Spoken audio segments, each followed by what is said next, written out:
ओम श्री गणेशाय नमः। आप सभी का हमारे YouTube चैनल पर हार्दिक स्वागत है। आज संकष्टी गणेश चतुर्थी पर आइए सुने गणेश चतुर्थी व्रत की पौराणिक कथा, पूजा विधि और गणेश चालीसा पाठ। तो प्रेम से बोलें गणेश जी महाराज की जय हो। हिंदू धार्मिक मान्यता के अनुसार हर महीने की कृष्ण पक्ष की चतुर्थी को संकष्टी चतुर्थी के तौर पर मनाया जाता है। इस दिन सभी संकटों को दूर करने वाले विघ्नहर्ता भगवान श्री गणेश की विशेष पूजा और व्रत किया जाता है।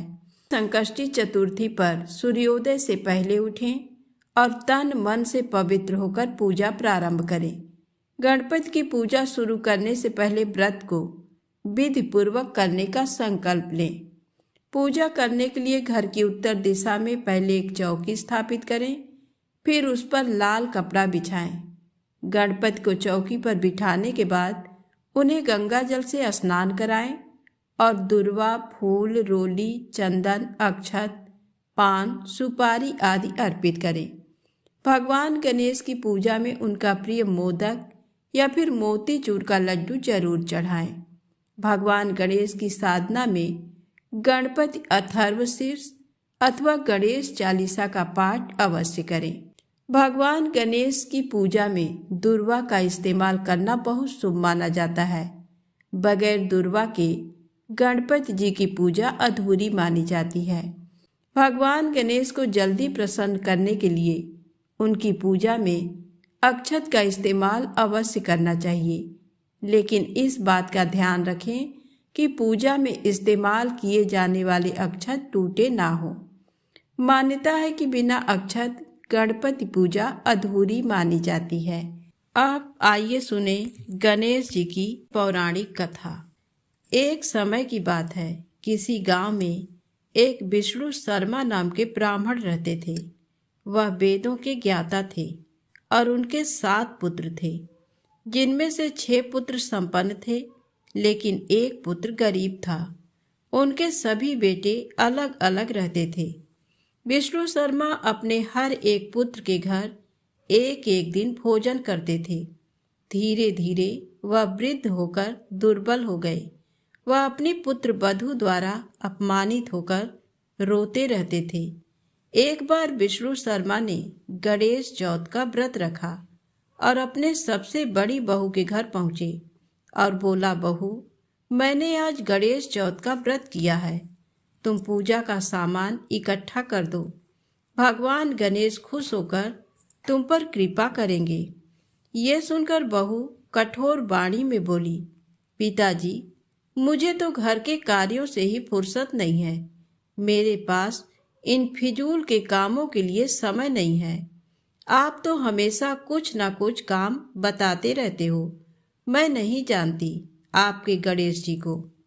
सबसे बड़ी बहू से डांट सुनकर विष्णु शर्मा अपनी सभी बहू के घर गए, परंतु सभी ने उन्हें डांटकर भगा दिया। वह बहुत दुखी हुए और अंत में अपनी छोटी बहू के घर गए। छोटी बहू के घर भी वे समझाते हुए बोले, बहू रानी, सब बहुओं ने तो मुझे डांटकर घर से निकाल दिया। अब मैं कहाँ जाऊं? तुम्हारे पास तो मेरे व्रत की सामग्री लाने के भी पैसे नहीं हैं। बहू बोली, पिताजी, आप परेशान ना हो और अपनी इच्छा पूर्वक व्रत करें। आपके साथ मैं भी व्रत करूंगी। ऐसा कहकर छोटी बहू पड़ोसन से व्रत की सामग्री मांगने गई। उसने अपने ससुर जी के साथ पूजन किया। पूजन के बाद खाने की कमी से खुद भूखा रहकर ससुर को खाना खिलाया और खुद भूखी ही सो गई। आधी रात के बाद ससुर को उल्टियां होने लगी। वो रोने लगी, बोली, पिताजी, मेरे बनाए हुए खाने से आपको उल्टियां होने लगी। और वह सारी रात अपने ससुर के पास बैठी रही और उनकी सेवा करती रही। इस प्रकार उसका व्रत के साथ साथ गणेश चौथ का जागरण भी हो गया। सुबह उठकर उसने देखा कि उसका सारा घर हीरे मोतियों से जगमग हो रहा है। अपने ससुर से बोली, पिताजी, इतने हीरे मोती मेरे घर में कहाँ से आए? तब ब्राह्मण विष्णु शर्मा बोले, बहू, ये सब तो तुम्हारी भक्ति का फल है, जिससे भगवान गणेश प्रसन्न हो गए हैं और उस व्रत के फल स्वरूप तुम्हें इतना धन मिला है। बहू बोली, पिताजी, आपकी कृपा से गणेश जी मुझ पर प्रसन्न हुए हैं और मुझे अपार धन संपत्ति प्राप्त हुई है। छोटी बहू के घर में इतनी धन संपत्ति देखकर विष्णु शर्मा के सभी बेटे और बहू वहां आ गए और क्रोधित होकर बोले, बुढ़े ने अपना सारा जमा किया हुआ धन सबसे छोटे बेटे को दे दिया। तब विष्णु शर्मा बोले, इसमें मेरी कोई कृपा नहीं है। छोटी बहू के गणेश चौथ का व्रत करने से भगवान गणेश ने प्रसन्न होकर ये संपत्ति उसे प्रदान करी है। मैंने पहले भी तुम सभी बहू के घर पर आकर ये व्रत करने को कहा था, परंतु तुमने मेरी एक ना सुनी। छोटी बहू ने मांग कर पूजा की सामग्री एकत्रित की, ये व्रत करा और इसकी सच्ची भक्ति से प्रसन्न होकर गणेश जी ने इसे अपार संपत्ति प्रदान की है। तो प्रेम से बोले, गणेश जी भगवान की जय हो। अब आइए सुने चौथ व्रत की अगली कहानी। एक गांव में एक वृद्धा रहती थी। उसकी बहू थोड़ी सी पागल जैसी रहती थी। उसे भूख बिल्कुल सहन नहीं होती थी। वह रोज सुबह उठकर पहले खाना खाती थी, फिर दूसरा काम करती थी। एक दिन उनके यहाँ पूजा होनी थी और पूजा के लिए खाना बनाना था। तो वृद्धा ने सोचा कि ये तो सुबह उठकर सबसे पहले खाऊं खाऊं करेगी और सारा खाना जूठा कर देगी। तो वृद्धा ने एक उपाय सोचा। उसने पानी के मटके के नीचे एक छेद कर दिया और बहू से कहा कि आज पूजा है, तू सुबह से खाऊं खाऊं मत करना, तू पहले पानी भर ला, फिर कुछ खा पी लेना। बहू ने सास से कहा कि ठीक है माँ, और वह पानी भरने के लिए चली गई। बहू पानी भरने कुएं पर आई तो उसने वहां पर सबसे पहले अपने साड़ी में बंधा हुआ आटा निकाला, फिर पनघट पर उसे गूंथ लिया और उसकी बाटियां बना ली। वहीं पास में शमशान था, वहां एक मुर्दा जलाया गया था, तो उसकी आंच में उसने वह बाटियां सेक ली। और पास में ही एक गणेश जी का मंदिर था। मंदिर में किसी ने गणेश जी को चोला चढ़ाया था, तो गणेश जी की तोंद में घी लगा हुआ था। उसने उससे बाटियां चुपोड़कर एक बाटी का भोग गणेश जी को लगाकर उसने वह बाटियां खा ली। उसके बाद वह आराम से अपने घर चली गई। इधर गणेश जी ने क्रोधित होते हुए नाक पर उंगली चढ़ा ली। फिर उसके बाद कोई उधर से निकला तो उसने देखा कि गणेश जी ने नाक पर उंगली चढ़ा रखी है। तो उसने गांव में जाकर सबसे कह दिया कि गणेश जी ने नाक पर उंगली चढ़ा ली। अब गणेश जी की नाक पर से उंगली उतारने के लिए सभी लोग प्रयास करने लगे। कोई गणेश जी के पाठ करने लग गया, कोई हवन कर रहा है ताकि गणेश जी नाक पर से उंगली हटा लें, पर गणेश जी ने नाक पर से उंगली नहीं हटाई।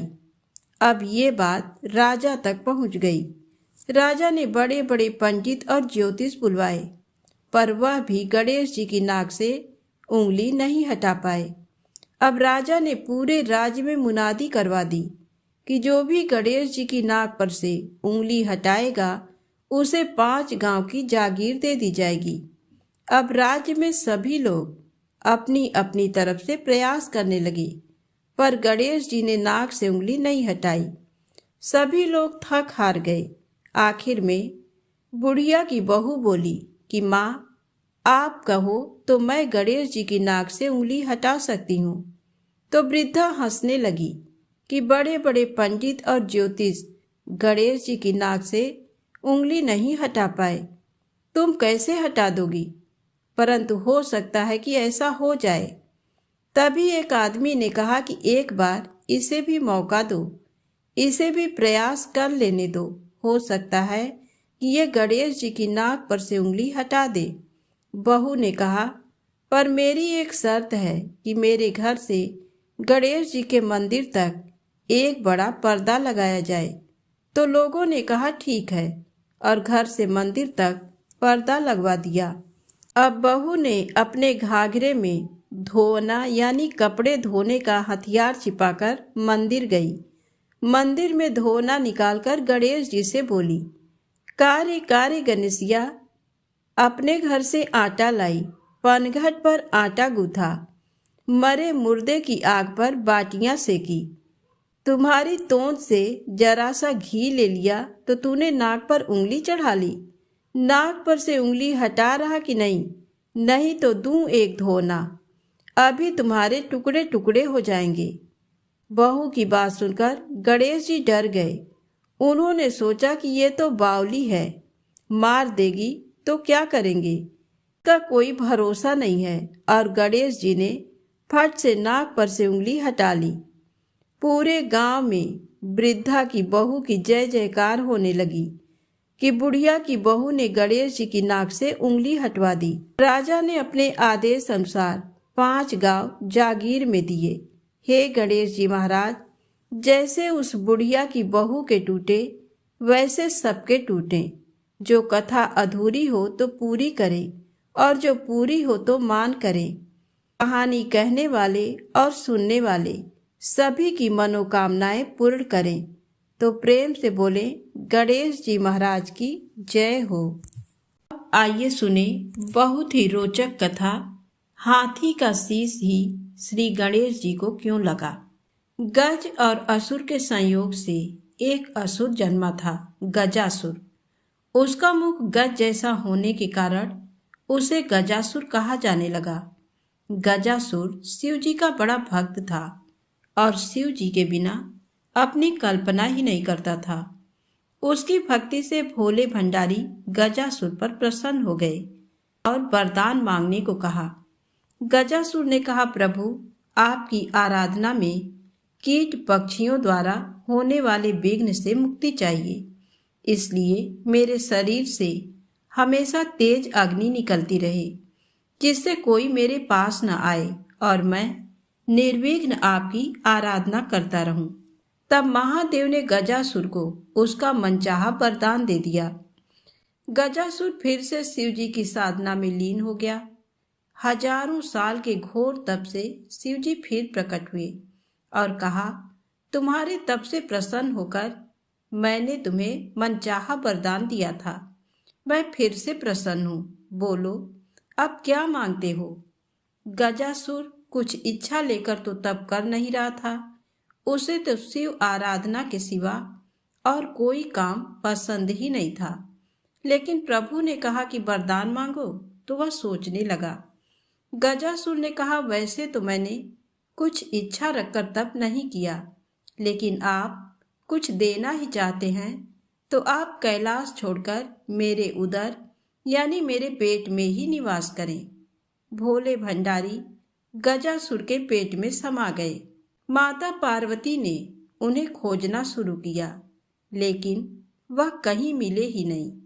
उन्होंने विष्णु जी का स्मरण कर शिव जी का पता लगाने को कहा।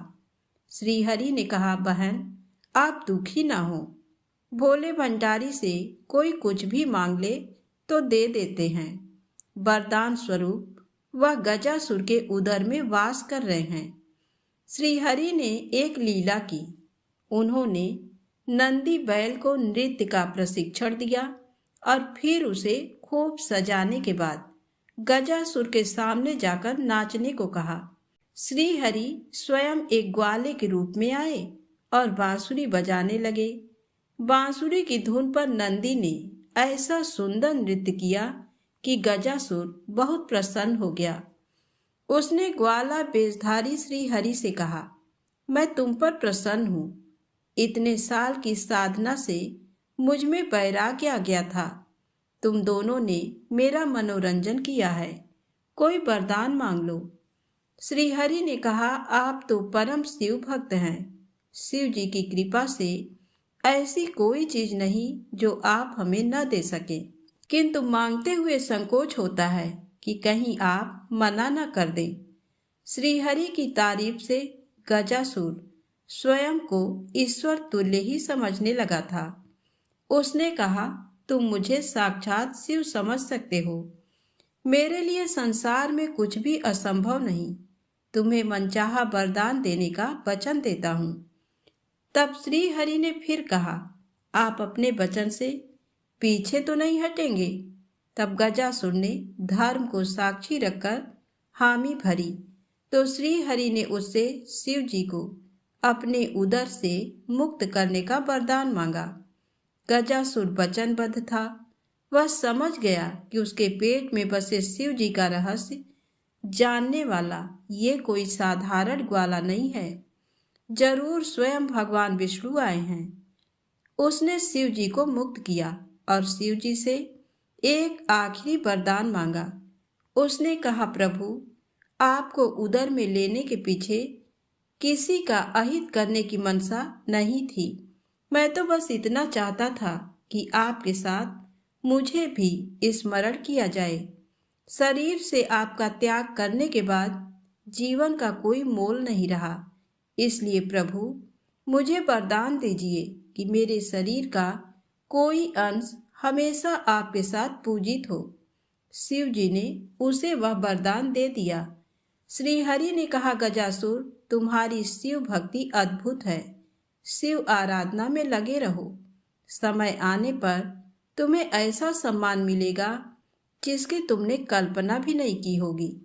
जब गणेश जी का शीश धड़ से अलग हुआ तो गजासुर के शीश को ही श्री हरि काट लाए और गणपति के धड़ से जोड़कर जीवित किया था। इस तरह वह शिव जी के प्रिय पुत्र के रूप में प्रथम आराध्य हो गया। तो प्रेम से बोले, गणेश जी महाराज की जय हो। अब आइए सुने संकष्टी गणेश चतुर्थी की अगली पौराणिक कथा। कथा के अनुसार एक बार इंद्र समेत सभी देवतागण भगवान शिव के पास अपने संकटों को दूर करने की प्रार्थना लेकर पहुँचे। तब भगवान शिव के दोनों पुत्र कार्तिकेय और गणेश जी वहीं मौजूद थे। तब भगवान शिव ने उन दोनों से पूछा कि कौन सबसे पहले देवताओं की विपदा को दूर कर सकता है। तो दोनों ने ही कहा कि वे सक्षम हैं। तब भगवान शिव को एक युक्ति सूझी। उन्होंने अपने दोनों पुत्रों से कहा कि इसके लिए पहले परीक्षा देनी होगी। शिव जी ने कहा कि जो सबसे पहले इस पृथ्वी की परिक्रमा करके हमारे पास आ जाएगा, उसे ही देवताओं का संकट दूर करने के लिए भेजा जाएगा। परीक्षा की बात सुनकर भगवान कार्तिकेय अपने वाहन मयूर पर सवार हो गए और पिता से आज्ञा लेकर पृथ्वी की परिक्रमा के लिए निकल पड़े। उधर गणेश जी बड़े ही सोच में पड़ गए कि उनका वाहन तो मूषक है, इससे पूरी पृथ्वी की परिक्रमा संभव नहीं है। तब गणेश जी के मन में एक विचार आया। वे झट से अपने स्थान से उठे। फिर वे हाथ जोड़कर अपने पिता भगवान शिव और माता पार्वती की 7 बार परिक्रमा किए। उसके बाद अपने स्थान पर आकर बैठ गए। सभी देवी देवता ये देखकर आश्चर्य में पड़ गए। कुछ समय बाद कार्तिकेय जी पृथ्वी की परिक्रमा करके कैलाश पर आए और स्वयं को विजेता घोषित करने लगे। इसी बीच शिव जी ने गणेश जी से पूछा कि तुमने पृथ्वी की जगह अपने माता पिता की परिक्रमा क्यों की? इस पर गणेश जी ने कहा कि माता पिता के चरणों में ही समस्त लोक बसता है। छोटे पुत्र का उत्तर सुनकर शिव जी बड़े प्रसन्न हुए। उन्होंने गणेश जी को देवताओं का संकट दूर करने के लिए भेजा। महादेव ने गणेश जी को वरदान दिया कि जो भी व्यक्ति चतुर्थी के दिन तुम्हारी पूजा करके रात्रि में चंद्रमा को अर्घ्य देगा, उसके सभी पाप मिट जाएंगे, विपदाएं दूर होंगी और समस्त मनोकामनाएं पूरी होंगी। जीवन में सुख और समृद्धि में वृद्धि होगी। इस व्रत कथा को पढ़ने के बाद गणेश जी से प्रार्थना करें कि हे गणेश जी महाराज, आप हमारे संकटों को दूर करके जीवन में सुख और समृद्धि दे। तो प्रेम से बोले गणेश जी महाराज की जय हो। अब आइए सुने चौथ माता की पौराणिक कथा। एक बार एक शहर में एक व्यापारी रहा करता था। व्यापारी बहुत ही आलसी किस्म का इंसान था। उसके पास उसके दादा परदादा की कमाई हुई दौलत उसको विरासत में मिली थी, जिसके कारण वह व्यापारी कोई काम धंधा नहीं किया करता था। व्यापारी का एक बेटा था जो व्यापारी की तरह काम धंधा नहीं करता था और बहुत आलसी था। व्यापारी ने अपने बेटे का विवाह एक अच्छी, सुंदर और सुशील कन्या से किया था। विवाह होने के बाद भी व्यापारी का बेटा कुछ नहीं करता था। वह घर पर आलसी बना पड़ा रहता था। व्यापारी के बेटे की पत्नी जब भी बाहर कूड़ा फेंकने के लिए जाती थी, तब उससे उसके पड़ोस में रहने वाली महिला उससे पूछती थी कि आज तुमने खाने में क्या खाया। पड़ोसी महिला की बात सुनकर व्यापारी के बेटे की पत्नी उस महिला से कहती है कि मैंने आज खाने में ठंडी ठंडी और बासी रोटी खाई है, और वह ये बोलकर अंदर आ गई। जब भी व्यापारी के लड़के की पत्नी कूड़ा फेंकने बाहर आती, तो पड़ोस में रहने वाली महिला उससे रोज यही पूछने लगी, और व्यापारी की बहू बस यही जवाब देती थी कि ठंडी ठंडी और बासी रोटी खाई है। एक दिन अचानक से जब व्यापारी के लड़के की पत्नी कूड़ा फेंकने के लिए बाहर आई, तब पड़ोस में रहने वाली महिला ने उससे पूछा कि आज तुमने खाने में क्या खाया। तब लड़के की पत्नी ने बताया कि ठंडी ठंडी बासी रोटी खाई है।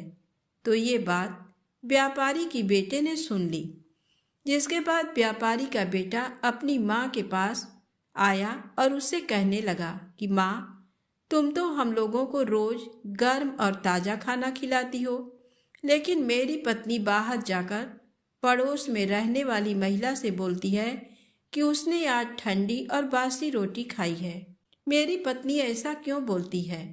तब लड़के की माँ ने कहा कि बेटा, मैं तो तुम लोगों के सामने ही गर्म खाना तुम लोगों को खिलाती हूँ।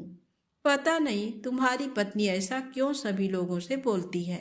तब लड़के की माँ ने कहा, अगर तुमको मेरी बातों पर भरोसा नहीं है तो कल तुम खुद ही देख लेना कि मैं कैसा खाना तुम सभी को खिलाती हूँ और तुम्हारी पत्नी को देती हूँ। लड़के ने कहा, ठीक है। व्यापारी के लड़के ने सच्चाई जानने के लिए एक नाटक किया। व्यापारी के बेटे ने अपनी तबीयत खराब होने का नाटक करने लगा। वह पलंग में जाकर चद्दर ओढ़कर लेट गया और चद्दर में से चुपचाप सब कुछ देखने लगा।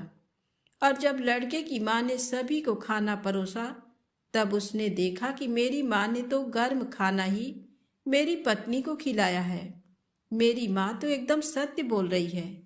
जैसे ही उसकी पत्नी खाना खाकर उठी, तो वह लड़का अपनी पत्नी के पीछे पीछे गया और उसने देखा कि जब उसकी पत्नी कूड़ा फेंकने के लिए बाहर गई है, तब पड़ोस में रहने वाली महिला ने उससे एक बार फिर से वही पूछा कि आज तुमने खाने में क्या खाया है। जिसके बाद उसकी पत्नी ने एक बार फिर से उस पड़ोसी महिला को वही बताया जो वह हर बार बताती आई थी कि आज मैंने ठंडी और बासी रोटी खाई है। अपनी पत्नी की ये करतूत देखकर उसने अपनी पत्नी से कहा कि मेरी माँ तो तुम्हें रोज गर्म खाना ही खिलाती है, तो तुम पड़ोसी को क्यों बोलती हो कि वह तुमको ठंडा और बासी खाना खिलाती है। लड़के की पत्नी बहुत बुद्धिमान और चालाक थी। उसने अपने पति को समझाया कि ना तो आप बाहर जाकर पैसे कमाते हो और ना ही आपके पिताजी बाहर जाकर पैसे कमाते हैं। ये तो आपके पिताजी को विरासत में मिले धन की रोटी है।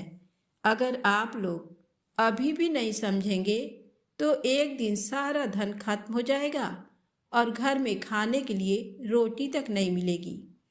लड़के को अपनी पत्नी की बात सुनकर समझ में आ जाता है कि वह सही बोल रही है।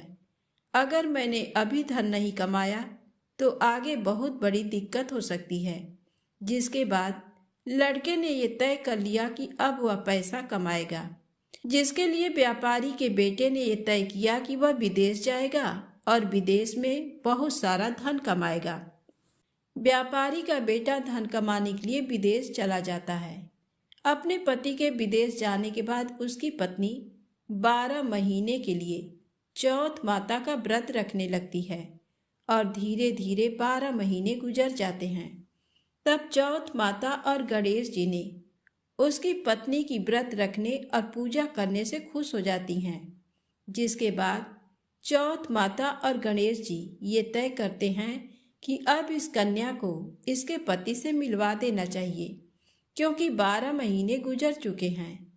जिसके बाद चौथ माता और गणेश जी एक बार जब व्यापारी का बेटा विदेश में अपने घर में गहरी नींद में सो रहा होता है, तब उसके सपने में जाकर चौथ माता ने कहा कि तुम अपने घर चले जाओ, तुम्हारी पत्नी तुमको बहुत याद कर रही है और वह तुम्हारा इंतजार कर रही है। लड़के ने चौथ माता से कहा कि मैं यहाँ से कैसे जा सकता हूँ, मेरा यहाँ पर बहुत सारा व्यापार फैला हुआ है और मेरे जाने के बाद इस व्यापार को कौन देखेगा। चौथ माता ने लड़के से कहा कि तुम चिंता मत करो, कल तुम सुबह एक दिए को जलाकर उसको लेकर अपने साथ बैठ जाना। जिन जिन लोगों को तुमको पैसा देना है वह तुमको पैसे दे जाएंगे और जिन जिन लोगों को तुम्हें पैसा देना है वह तुमसे पैसा ले जाएंगे और इस प्रकार से तुम्हारा सारा व्यापार एक ही दिन में सिमट जाएगा। व्यापारी के लड़के ने चौथ माता की बात मानकर अगले दिन वैसा ही किया जैसा चौथ माता ने उससे करने के लिए कहा था। उसने अपने हाथ में सूरज दीपक जलाकर बैठ गया, जिसके बाद व्यापारी आए, उसको पैसा दे गए और जिसको उसे पैसा देना था वह उससे पैसा ले गए और व्यापारी के लड़के का व्यापार एक ही दिन में सिमट गया। इसके बाद व्यापारी का बेटा अपने घर जाने के लिए निकल पड़ा। थोड़ी दूर चलने के बाद जब व्यापारी का बेटा आधे रास्ते पहुंच गया था, तब उसको रास्ते में एक सांप दिखाई दिया। वह सांप एक जगह जल रही अग्नि के पास जा रहा था, जिसको देखकर व्यापारी के बेटे ने सांप को अग्नि के पास जाने से रोक दिया। व्यापारी के बेटे के ऐसा करने के बाद वह सांप बहुत क्रोधित हो गया। वह कोई और नहीं बल्कि नागराज थे। तभी नागराज ने उस लड़के से कहा कि तुमने ये क्या किया? मैं तो नाग योनि से छुटकारा पाने के लिए जा रहा था, लेकिन तुमने ऐसा होने नहीं दिया। अब मैं तुमको जान से मार दूंगा। जिसके बाद व्यापारी के बेटे ने कहा कि मैं पिछले 1 साल से विदेश में हूँ। मेरी पत्नी मुझे बहुत याद कर रही है और मैं 1 साल बाद अपने घर जा रहा हूँ। आप मुझे अभी छोड़ दीजिए, मैं अपनी पत्नी से एक बार मिल लूँ, तब कल आप मेरे घर आकर मुझे मार दीजिएगा। जिसके बाद नागराज ने व्यापारी के बेटे को जाने दिया और थोड़ी ही देर में अपने घर वह पहुँच गया। लेकिन व्यापारी का बेटा बहुत डरा हुआ था, तो उसकी पत्नी ने पूछा कि आप इतने भयभीत क्यों हैं? तब उसने अपनी पत्नी को बताया कि मेरे साथ रास्ते में ये दुर्घटना घटी थी कि एक नागराज अपनी नाग योनि से मुक्त होने जा रहे थे, लेकिन मैंने उनको जाने से रोक दिया, जिससे वह बहुत क्रोधित हो गए हैं और उन्होंने मुझे मारने का वचन लिया है। कल वह मुझे मारने के लिए आएंगे। व्यापारी की बेटे की पत्नी बहुत चालाक और बुद्धिमान थी और उसने अपने पति की बात सुनकर अपने घर की सीढ़ियों पर कुछ न कुछ रख दिया। उसकी पत्नी ने पहली सीढ़ी पर दूध रख दिया, दूसरी सीढ़ी पर बालू बिखेर दी और तीसरी सीढ़ी पर फूल बिखेर दिए, चौथी सीढ़ी पर सुगंधित इत्र डाल दिया और 5वीं सीढ़ी पर बहुत स्वादिष्ट मिठाइयाँ रख दी और जाकर पलंग पर अपनी चोटी लटकाकर लेट गई और अपने दरवाजे को खुला छोड़ दिया। नागराज जब उसके पति को मारने के लिए आए, तब उन्होंने सीढ़ियों में दूध देखा तो उन्होंने उस दूध को पी लिया और एक एक करते सभी सीढ़ियों की सारी चीजें खा लिए। और तब उन्होंने बोला कि व्यापारी, तुमने मुझे बहुत प्रसन्न किया है, लेकिन मैंने तुमको वचन दिया है कि मैं तुमको मारूंगा जरूर। अब मैं कुछ नहीं कर सकता, मैं अपने वचन से बंधा हुआ हूँ। जिसके बाद नागराज व्यापारी के बेटे को मारने के लिए सातों सीढ़ी पार करके उसके कमरे के पास जाने लगे। तब वहां पर चौथ माता और गणेश जी ने आकर उस नागराज को अपनी तलवार से काट काट कर चारों तरफ फेंक देते हैं। और जिसके बाद नागराज का एक हिस्सा लड़के के जूते में चला गया। नागराज ने कहा, मैं यहीं छुपा रहूंगा और कल जब सुबह वह व्यापारी जूता पहनेगा तब मैं उसको काट लूंगा। लेकिन तभी अचानक से वहां पर बहुत सारी चींटियां आ गईं और उन्होंने नागराज को देखा कि जूते के अंदर हैं। तब चींटियों ने कहा कि इसकी पत्नी तो हमको रोज कुछ ना कुछ खाने के लिए देती थी, आज हम लोग इसके पति की जान बचाते हैं। चींटियों ने नागराज को खा लिया। चींटियों के खाने के बाद चारों तरफ खून ही खून फैल गया था। जैसे ही सुबह हुई तब लड़के की माँ उसके कमरे में आई और लड़के की माँ ने कमरे से खून निकलता देख बहुत डर गई और उसने सोचा कि मेरे बेटे और मेरी बहू को किसी ने जान से मार दिया है। वह बहुत जोर जोर से चिल्लाने लगी। अपनी माँ की आवाज सुनकर व्यापारी का लड़का और उसकी पत्नी तुरंत कमरे से बाहर निकल आए। तभी लड़के की माँ अपने बेटे और अपनी बहू को जिंदा देखकर बहुत खुश हो गई। लड़के ने अपनी माँ से कहा कि माँ, तुम रो क्यों रही हो? आज तो खुशी का दिन है, क्योंकि आज मेरा दुश्मन मर गया है। लेकिन मेरे जाने के बाद मेरी लंबी आयु के लिए किसने पूजा किया था और किसने व्रत रखा था? तब लड़के की माँ ने कहा कि बेटा, मैंने तो कोई व्रत नहीं रखा था। तब लड़के ने अपनी पत्नी से पूछा कि तुमने व्रत रखा था? तब उसकी पत्नी ने कहा कि हाँ जी, मैंने आपके जाने के बाद 12 महीने तक चौथ माता की पूजा की थी, उन्हीं ने आपकी जान बचाई है। तभी लड़के की माँ ने लड़के से कहा कि मैं तो तुम्हारी पत्नी को रोज खाना देने जाती थी, तब इसने 12 महीने व्रत कैसे रख लिया? तुम्हारी पत्नी झूठ बोल रही है, मैं रोज उसको खाने के लिए 4 रोटी देती थी, तो ये मैं कैसे मान लूं कि तुम्हारी पत्नी ने व्रत रखा था? तब लड़के की पत्नी ने बताया कि माँ जी, मैं 1 रोटी गाय माता को खिलाती थी और 1 रोटी जमीन में गाड़ देती थी और 1 रोटी मेहतरानी को देती थी और बची हुई 1 रोटी रात में चंद्रमा को अर्घ देकर खाती थी। लेकिन तभी लड़के की माँ ने कहा, मैं तेरी बातों का विश्वास कैसे मान लूं? जिसके बाद लड़के की पत्नी ने कहा कि माँ जी, आप गाय माता से पूछ लो। जैसे ही गाय माता से पूछा ये बात सत्य है, तो गाय माता बहुत जोर जोर से हंसने लगी और उनके मुंह से पलाश के फूल गिरने लगे, जिससे ये बात सच साबित हुई। और फिर पत्नी ने जमीन खोद कर देखा तो रोटी की जगह सोने की रोटी थी और ये बात भी सच साबित हुई। फिर लड़के की पत्नी ने मेहतरानी से पूछा, उन्होंने हाँ कर दिया, ये बात भी सच साबित हो गई। और तभी लड़की की माँ ने मान लिया कि मेरी बहू ने चौथ माता और गणेश जी की पूजा की थी। लड़के ने अपनी पत्नी को धन्यवाद दिया और सभी लोग मिलजुल कर हंसी खुशी रहने लगे। हे चौथ माता, जैसा फल ब्राह्मणी के बेटे को दिया वैसा सभी को देना। कहानी कहने वाले को, कहानी सुनने वाले को, हुंकारा भरने वाले को और पूरे परिवार को देना। एक बार प्रेम से बोलिए गणेश जी महाराज की जय, चौथ माता की जय। चौथ माता की दूसरी कहानी। एक बुढ़िया माई के ग्वालिया बछालिया नाम का बेटा था। बुढ़िया माई अपने बेटे के लिए 12 महीने की चारों चौथ करती थी। बेटा लकड़ी लेकर आता था और दोनों माँ बेटा उनको बेचकर गुजारा करते थे। बुढ़िया माई रोजाना लकड़ी में से 2 लकड़ी रख लेती और चौथ के दिन बेटे से छुपकर बेचकर सामान लाती थी और 5 पुआ बनाती थी। एक पुआ गणेश जी महाराज को, एक चौथ माता को चढ़ाती, एक ब्राह्मण को और एक अपने बेटे को खिलाती थी और एक पुआ खुद खाती थी।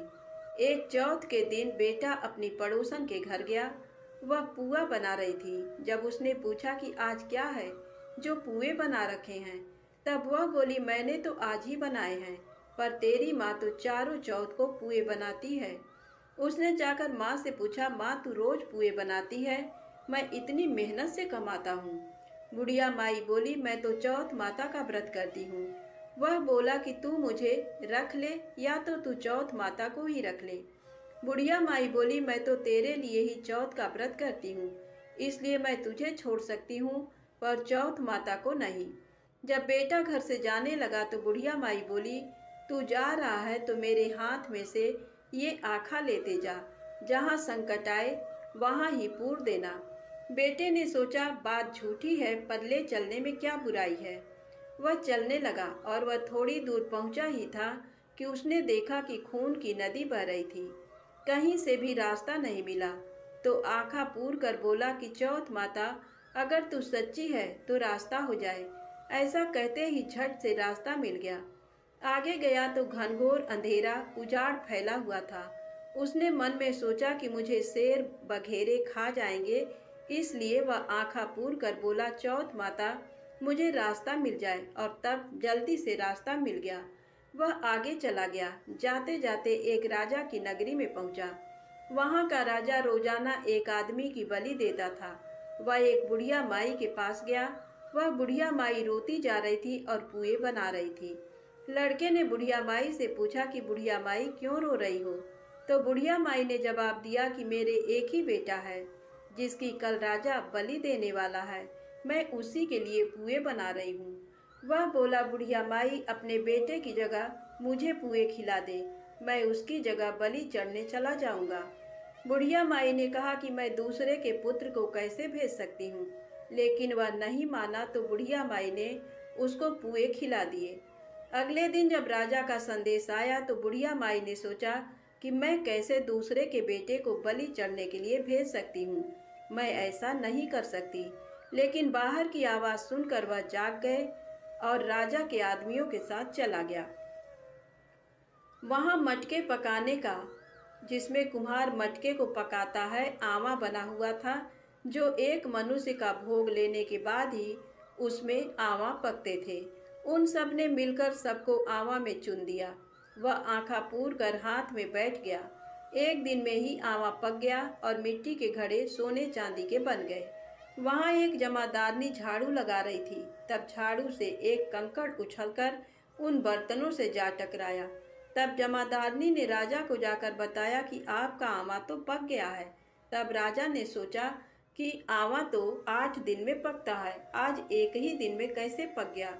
जब जाकर देखा तो वहां पर तो मिट्टी के मटके की जगह हीरे मोती और सोने चांदी के कलश हो गए। अंदर से आवाज आई कि धीरे से उतारो, अंदर आदमी है। आवाज को सुनकर राजा के आदमी डर गए कि अंदर कौन सा भूत प्रेत आ गया। फिर वह बोला कि डरो मत, मैं तो सिर्फ एक आदमी हूँ जिसको तुमने अंदर चुना था। देखा तो अंदर हरे हरे जवारे उग रहे थे। राजा ने पूछा कि तू अंदर जीवित कैसे बच गया? तब उसने बताया कि मेरी माँ चौथ का व्रत करती है। जब मैं घर से निकला था तो मेरी माँ ने मुझे आंखें दिए थे, मैं उन्हीं को पूर कर बैठ गया और चौथ माता के कारण बच गया। जब राजा ने कहा कि मैं तेरे को एक घोड़े पर बैठाकर सांकल में बांध देता हूँ, यदि वह सांकल खुलकर मेरे बन जाएगी तो मैं चौथ माता को सच्ची मान लूंगा। तब वह आंखें पूर कर बैठ गया और चौथ माता से कहने लगा, हे चौथ माता, अब तुम ही मेरी लाज बचाना। तब सांकल खुलकर राजा के बंध गई। राजा ने अपनी बेटी की शादी उस लड़के से कर दी और बहुत सा धन दौलत देकर विदा किया। पड़ोसन बोली कि माई तेरे बेटे बहू आए हैं। जब छत पर चढ़कर देखा तो सच में बहू बेटे आ रहे थे। हे चौथ माता, जैसे आपने बुढ़िया और उसके बेटे पर कृपा बनाई, वैसे सभी पर कृपा बनाना। प्रेम से बोले गणेश जी महाराज की जय हो, चौथ माता की जय हो। आप आइए सुने गणेश जी की पूजा की महिमा और गणेश चालीसा पाठ। प्राचीन समय की बात है। एक बड़ा गांव था। उस गांव में एक घर के अंदर एक बूढ़ी औरत और उसका पति रहा करते थे। उस औरत के 7 बेटे थे, जिनमें से 6 बेटों का विवाह हो चुका था। 7 बेटों में से एक विदेश में कमाने के लिए गया हुआ था। बाकी बेटे वहीं पर आसपास काम करके अपने घर को चलाते थे। वह बुढ़िया हर सप्ताह बुधवार का व्रत करती थी और हर बुधवार को कुछ न कुछ दान किया करती थी। वह बुधवार का व्रत बहुत सावधानी, पूरे नियम और विधि के साथ किया करती थी। व्रत करते करते बहुत समय बीत गया और उसके व्रत और दान करने के कारण उनकी बहुएं बहुत परेशान हो गईं।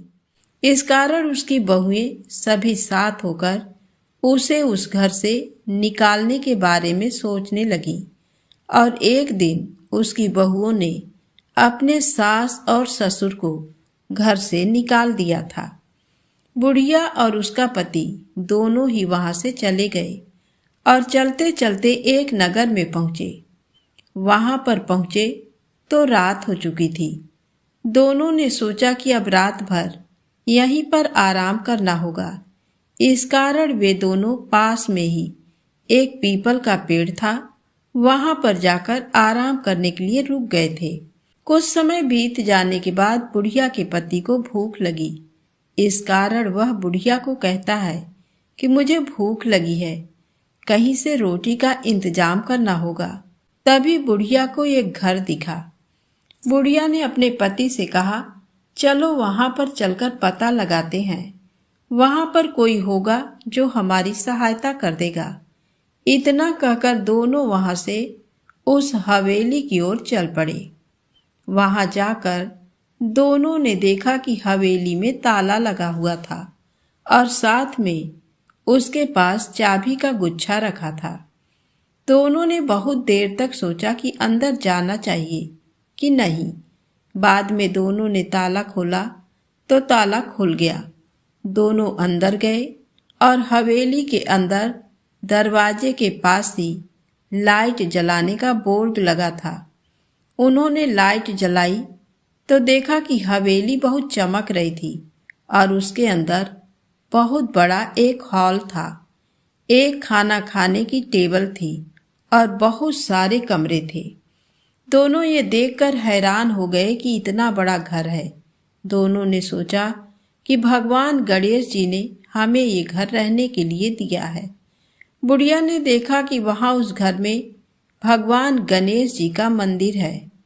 वह वहाँ पर गई और भगवान को धन्यवाद कहा। तो भगवान गणेश जी ने कहा कि हे बुढ़िया माई, मैं तेरे इस व्रत करने से प्रसन्न हो गया हूँ। इस कारण मैंने तुम्हें ये घर रहने के लिए दिया है। इतना कहकर वे वहां से चले गए। दोनों पति पत्नी ने खाना खाया और खाना खाने के बाद वहीं सो गए। कुछ दिन बीत जाने के बाद बुढ़िया ने सोचा कि गणेश जी की कृपा से हमें सब कुछ मिला, बस एक गाय और होती तो अच्छा रहता। ये सोचते हुए वह सोने के लिए चली गई और रात को बुढ़िया माई को एक गाय की आवाज सुनाई दी। तो वह अपने पति से कहती है कि यहाँ आसपास कोई गाय नहीं है, फिर भी मुझे गाय के बोलने की आवाज सुनाई दी। तब उसके पति ने कहा कि सुनाई तो मुझे भी दे रही है। तब दोनों हवेली से बाहर आए तो देखा कि गाय उनके घर के सामने खड़ी है और उसका बछड़ा दूध पी रहा है। तब बुढ़िया माई ने अपने पति से कहा कि भगवान गणेश जी ने ही हमें ये गाय दी है। मैं सुबह ही तो सोच रही थी कि हमारे पास सब कुछ हो गया है, पर गाय की कमी है। इस कारण भगवान गणेश जी ने मेरी मन की पुकार सुनकर हमें गाय दी है। दोनों वहां पर खुशी से रहने लगे। इधर उनके बेटों और बहुओं को खाना तक नसीब नहीं हो रहा था। उनके बुरे दिन प्रारंभ हो चुके थे। उनका घर बिक चुका था। इस कारण उन्होंने सोचा कि अब इस गांव में हमें नहीं रहना चाहिए। ऐसा सोचकर वे वहां से चल पड़े। चलते चलते उसी नगर में पहुंचे जहां पर उनके माता पिता रहते थे। वे उस नगर में पहुंचे तो रात हो चुकी थी। वहां पर उसी पीपल के पेड़ के नीचे आराम करने के लिए रुक गए थे, जिसके नीचे उनके माता पिता रुके थे। रात को वहां पर उन्हें नींद आ गई थी और जब सुबह हुई तो उनके साथ छोटे बच्चे थे। वे अपने माता पिता से कहते हैं कि माँ, हमें भूख लग गई है, कुछ खाने को चाहिए। तब उनमें से छोटे भाई ने कहा कि मैं वो सामने जो हवेली दिख रही है उसमें से कुछ खाने के लिए लाता हूँ। वह उस हवेली में गया और दरवाजा खटखटाया तो उसकी माँ ने दरवाजा खोला। उसकी माँ ने अपने पुत्र को पहचान लिया था, पर उसके बेटे ने अपनी माँ को नहीं पहचाना और कहा कि माताजी, कल से बच्चे भूखे हैं, कुछ खाने के लिए मिल सकता है क्या? उसकी माँ ने कहा, हाँ जरूर, पर तुम्हारे साथ जो भी है उन्हें बुलाकर यहाँ ले आओ। वह अपने बड़े भाई और भाभियों को जाकर कहता है कि वहाँ पर एक माताजी रहती हैं, जिसने कहा है कि तुम्हारे साथ जो कोई है उसे यहाँ पर ले आओ और भोजन कर लो। इतना सुनकर उसकी बहुएं जल्दी से वहां पहुंच गईं। साथ में उनके पति व बेटे भी चले गए। जब वहां पर वे पहुंचे तो उस बुढ़िया माई ने उनसे कहा कि पहले स्नान कर लो। तो उनके बेटे व बहुओं ने कहा कि हमारे पास तो पहनने के लिए कुछ वस्त्र नहीं है, हम स्नान करके क्या पहने। तो वह बुढ़िया माई बोली, तुम कपड़ों के बारे में मत सोचो, मैं तुम्हें दे दूंगी। उसने उन्हें कपड़े लाकर दिए तो वे स्नान करके आए। तब बुढ़िया ने एक जगह पर सबको बैठाकर खाना परोसा। तो बुढ़िया माई के सबसे छोटे बेटे ने कहा कि माताजी, आपको देखकर मुझे मेरी माँ की याद आ गई। तब बुढ़िया माई ने कहा कि बेटे, अब कहाँ है तेरी माँ? तब वह बोला कि मेरी माँ इस दुनिया में नहीं है, वह मर चुकी है। तब उस बुढ़िया माई ने कहा कि तेरी माँ मरी नहीं है, मैं ही तेरी माँ हूँ। तेरे भाइयों और भाभियों ने तो मुझे घर से निकाल दिया था, पर मैंने भगवान गणेश जी के बुधवार के व्रत किए थे, इस कारण आज इस जगह पर सुख शांति के साथ रह रही हूँ। इतना सुनकर उसकी बहुओं ने कहा कि माताजी, हमें क्षमा कर दें। तब बुढ़िया ने कहा कि मैंने तो तुम्हें कब का क्षमा कर दिया था।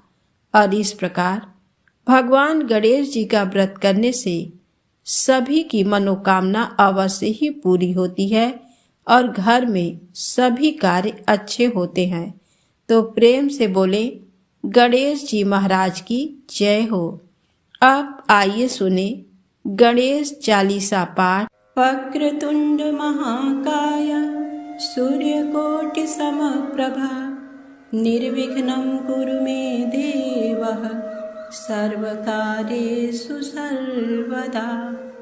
जय गणपति सद्गुण सदन कविवर बदन कृपा विघ्न हरण मंगल करण जय जय गिरिजाला। जय जय जय जय गणपति राजू मंगल भरण करण शुभ काजू। जय गज बदन सदन सुखदाता विश्व विनायक बुद्धि विधाता। वक्रतुंड शुचि सुंड सुहावन तिलक त्रिपुंड भाल मन भावन। राजित मणि मुक्तन उर्माला स्वर्ण मुकुट सिर नयन विशाला। पुस्तक पाणि कुठार त्रिशूलम मोदक भोग सुगंधित फूलम। सुंदर पीतांबर तन साजित चरण पादुका मुनि मन राजित। धनि शिव सुवन सडानन भ्राता गौरी ललन विश्व विधाता। रिद्धि सिद्धि तव चमर डुलावे मूषक वाहन सोहत द्वारे, कहाँ जन्म शुभ कथा तुम्हारी। अति सुचि पावन मंगलकारी, एक समय गिरिराज कुमारी। पुत्र हेतु तप कीन्हा भारी, भयो यज्ञ जब पूर्ण अनुपा। तब पहुँचो तुम धरि द्विज रूपा, अतिथि जानी के गौरी सुखारी। बहुविधि सेवा करी तुम्हारी, अति प्रसन्न हुए तुम वर दीन्हा। मातु पुत्र हित जो तप कीन्हा, मिलहि पुत्र तुहि बुद्धि विशाला। बिना गर्भ धारण यही काला, गणनायक गुण ज्ञान निधाना। पूजित प्रथम रूप भगवाना, अस कही अंतर ध्यान रूप हुए। पलना पर बालक स्वरूप हुए, बनि शिशुरुदन जबहि तुम ठाना। लखि मुख सुख नहीं गौरी समाना, सकल मगन सुख मंगल गावही। नभते सुरन सुमन बरसावही, शंभु माँ बहुदान लुटावही। सुर मुनि जन सुत देखन आवही, लखि अति आनंद मंगल साजा। देखन भी आए सनि राजा, निज अवगुण गुनि सनि मन माही। बालक देखन चाहत नाही, गिरजा कछु मन भेद बढ़ायो। उत्सव मोरन सनि तुहि भायो, कहन लगे सनि मन सकुचाई। का करिहाँ शिशु मोहि दिखाई, नहीं विश्वास उमा कर भयउ। सनि सो बालक देखन कहेउ, पड़तहि सनि दृग कोड प्रकाशा। बालक सिर उड़ी गयो आकाशा, गिरिजा गिरी विकल होए धरड़ी। सो दुख दशा गयो नहीं वरड़ी, हाहाकार मचो कैलासा। सनि कीन्यो लखि सुत को नासा, तुरत गरुड़ चढ़ी विष्णु सिधाए। काटी चक्र सो गज सिर लाए, बालक के धड़ ऊपर धार्यो। प्राण मंत्र पढ़ शंकर डार्यो, नाम गणेश शंभु तब कीन्हे। प्रथम पूज्य बुद्धि निधि वर दीन्हे, बुद्धि परीक्षा जब शिव कीन्हा। पृथ्वी की प्रदक्षिणा लीना, चले खडानन भरमि भुलाई। रची बैठे तुम बुद्धि उपाई, चरण मातु पितु के धर लीने। तिनके साथ प्रदक्षिण कीने, धनि गणेश कहि शिवहि हर से। नभते सुरन सुमन बहु बरसे, तुम्हरी महिमा बुद्धि बढ़ाई। शेष सहस मुख सकै न गाई, मैं मतिहीन मलिन दुखारी। करहु कवन विधि विनय तुम्हारी, भजत राम सुंदर प्रभु दासा। लख प्रयाग ककरा दुर्वासा, अब प्रभु दया दीन पर कीजय। अपनी शक्ति भक्ति कछु दीजय, श्री गणेश यह चालीसा। पाठ करें धर ध्यान, नित नव मंगल गृह बसे। लहे जगत सन्मान, संवत अपन सहस्रदश ऋषि पंचमी दिने पूरण 40 भयो मंगल मूर्ति गणेश। ओम श्री गणेशाय